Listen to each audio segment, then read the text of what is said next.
وعن أبي هريرة رضي الله تعالى عنه قال أبو هريرة থেকে বর্ণিত তিনি বলেন سمعت رسول الله صلى الله عليه وسلم يقول আমি আল্লাহর নবীকে একটা হাদিস বলতে শুনছি। কি হাদিস?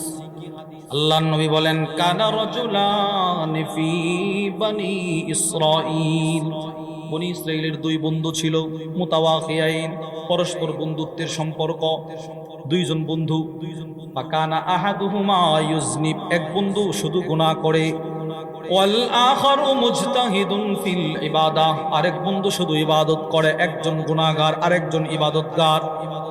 ফাকানা লা ইয়াজালুল মুজতাহিদু ইয়ারাল আখার, ইবাদতকারী বন্ধু যখন তার গুনাহগারকে বন্ধুরে দেখে সে গুনাহ করতেছে তো সে নসিহত করে, আকসির দোস্ত আর গুনাহ করিস না, ভালো হ। কিন্তু গুনাহগার বন্ধু তার ইবাদতকারীর বন্ধুর কথা তার কানে নেয় না। যা বেটা, তুই তোর পথে চল, আমারে আমার পথে চলতে দে। আল্লাহর রাসূল বলেন ফাওয়াজাদাহু ইয়াওমান আলা দামবিন, একদিন ইবাদতকারী বন্ধু রাস্তা দিয়ে হাঁটতেছে, তাকায়া দেখে তার গুনাহগার বন্ধু রাস্তায় গুনাহ করতেছে। আল্লাহর নবী বলেন এবার ইবাদতকারী বন্ধু তার বন্ধুরে বলে, দোস্ত আর কত গুনাহ করবি, এবার থাম, এবার ভালো হ। গুনাহগার বন্ধু এবার তার ইবাদতকারীকে একটা ধমক দিয়ে বলে, বেটা যা, হাল্লিনি ওয়া রাব্বি, তুই আমাকে আমার আল্লাহর পথে ছেড়ে দে, তুই তোর পথে যা, আমার আর কখনো দাওয়াত দিস না। আবু ইস্তা আলাইয়া রাকিবা, গুনাহগার বলে, এই বেটা তোরে কি আল্লাহ পাঠাইছে দুনিয়ায় আমি কি করি না করি দেখার জন্য? তুই তোর পথে যা, আমারে আর কখনো দাওয়াত দিস না। ইবাদতকারী বন্ধু কষ্ট পায় ফেলছে, রাগ হয়ে গেছে, রাগ হয়ে বলে, ওয়াল্লাহি লা ইয়াগফিরুল্লাহু লাক, আল্লাহর কসম আল্লাহ তাআলা তোর মতো গুনাহগারের কখনো ক্ষমা করবে না। নাউজুবিল্লাহ বলেন। আর বলে ওয়ালা ইউদখিলুকাল্লাহুল জান্নাহ, আল্লাহ তোর মতো গুনাহগারকে কখনো জান্নাত দিবে না, যা তোরে আর দাওয়াত দিব না।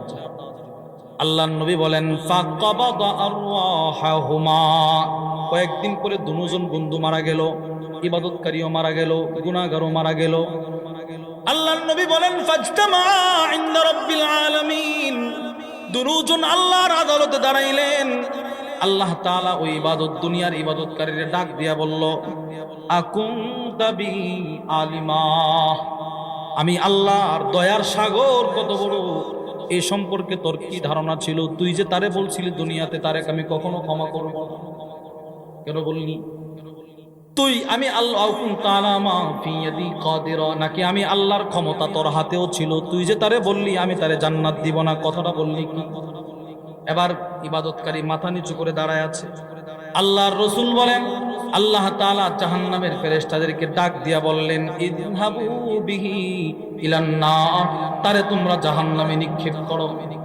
এবার আল্লাহ তাআলা ওই গুনাহগারকে ডাক দিয়া বললেন, বেটা গুনাহ তো জিন্দেগিতে করেছিলি, শেষ মুহূর্তে আবার তুই তওবাও করলি, জবানের হেফাজত করলি, যা বান্দা যা, ফাদখুলিল জান্নাতা বিরহমাতি, তুই আমি আল্লাহর চাদর দ্বারা ঢাইকা আমার বানানো জান্নাতে চলে যা, তুই জান্নাতে। হাদিসটা এখানে শেষ। এবার এই হাদিস যেই সাহাবী বর্ণনা করলেন আবু হুরায়রা রাদিয়াল্লাহু তাআলা আনহু, এই আবু হুরায়রা রাদিয়াল্লাহু তাআলা আনহু একটা চিৎকার দিছে। আবু হুরায়রা বলে, ওয়াল্লাযী নাফসি বিয়াদিহি, ওই আল্লাহর কসম যেই আল্লাহর হাতে আমি আবু হুরায়রার জান, এই ইবাদতকারী যাকে আল্লাহ জাহান্নামে দিল, লাতাকাল্লামা বিকালিমা, সে একটা রাগের মাথায় এমন একটা অযথা কথা বলছে, আও বাকাত দুনিয়া ওয়া আখিরাতা, যেই অযথা কথা এই লোকটার দুনিয়াকেও বাদ করে দিয়েছে, আখিরাতকেও বরবাদ করে দিয়েছে। নাউজুবিল্লাহ বলবেন না? তাহলে আবার বুঝেন তো জবানটাকে হেফাজত করা কি পরিমাণ জরুরি। এমন একটা অঙ্গ যেটা কখনো হয়রান হয় না, এটা আপনি যতই ব্যবহার করেন না কেন কখনো ব্যথা লাগবে না। যদি জিহ্বা কথা বললে ব্যথা হতো তো মানুষ এত কথা বলতো না। আজকে ফজরের আগে বা পরে ঘুম থেকে ওঠার পরে আমরা এক একজন কি পরিমাণ কথা বলেছি। জিহ্বাটাকে আমরা যেই পরিমাণ নাড়াচাড়া করাই, যদি সেই পরিমাণ হাতটাকে নাড়াইতেন তো এই হাত দিয়ে আপনি কোনো কাজ করতে পারতেন না, এত ব্যথা করতেন।